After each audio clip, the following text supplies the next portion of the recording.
അന്തരിച്ച ചലച്ചിത്ര സംവിധായകനും ഛായാഗ്രാഹകനുമായ സംഗീത് ശിവന്റെ സംസ്കാരം ഇന്ന് മുംബൈയിൽ നടക്കും. ഒരു പിടി മനോഹര സിനിമകൾ സംവിധാനം ചെയ്ത സംഗീത് ശിവൻ മലയാളികൾക്ക് ഏറെ പ്രിയപ്പെട്ട ചലച്ചിത്രകാരനായിരുന്നു. പ്രേക്ഷക മനസ്സിൽ എന്നും തങ്ങി നിൽക്കുന്ന സിനിമകൾ സമ്മാനിച്ചതിൽ സംഗീത് ശിവന്റെ പങ്ക് ഏറെ പ്രധാനമാണ്.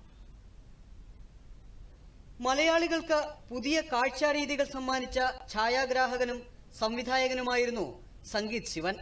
ചുരുക്കം സിനിമകളിലൂടെ മലയാളി പ്രേക്ഷകരുടെ മനസ്സിൽ ഇടം നേടിയ സംഗീത് ശിവൻ വ്യത്യസ്തങ്ങളായ ഫ്രെയിമുകളിലൂടെ മലയാള സിനിമയെ അന്താരാഷ്ട്ര നിലവാരത്തിലെത്തിച്ചു. 1959-ൽ ഛായാഗ്രാഹകനും സംവിധായകനുമായിരുന്ന ശിവന്റെയും ചന്ദ്രമണിയുടെയും മകനായി തിരുവനന്തപുരം പോങ്ങുമൂട്ടിലാണ് സംഗീത് ശിവൻ ജനിച്ചത്. ചെറുപ്രായത്തിൽ കായികരംഗത്ത് സജീവമായിരുന്ന സംഗീത് ശിവൻ 1976-ൽ അച്ഛനോടൊത്ത് പരസ്യങ്ങളും ഡോക്യുമെന്ററികളും നിർമ്മിക്കാൻ ആരംഭിച്ചു. പിന്നീട് സഹോദരൻ സന്തോഷ് ശിവനുമായി ചേർന്ന ഒരു പരസ്യ കമ്പനിക്കും അദ്ദേഹം രൂപം നൽകി. പൂനെയിൽ ചലച്ചിത്രാഭിരുചി കോഴ്സ് പൂർത്തിയാക്കിയ ശേഷം യുണിസെഫിന് വേണ്ടിയും ഫിലിം ഡിവിഷന് വേണ്ടിയും ഒട്ടേറെ ഡോക്യുമെന്ററികൾ അദ്ദേഹം സംവിധാനം ചെയ്തു. 1990-ൽ രഘുവരനെയും സുകുമാരനെയും കേന്ദ്ര കഥാപാത്രങ്ങളാക്കി വ്യൂഹം എന്ന ചിത്രത്തിലൂടെ ചലച്ചിത്ര സംവിധാന രംഗത്തേക്ക് സംഗീത് ശിവൻ പ്രവേശിച്ചു.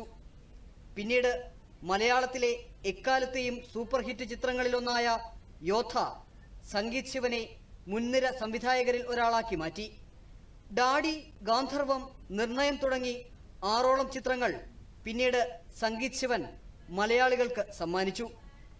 8ഓളം ചിത്രങ്ങളൊരുക്കി ഹിന്ദിയിലും സംഗീത് ശിവൻ തന്റെ സാന്നിധ്യം അറിയിച്ചു.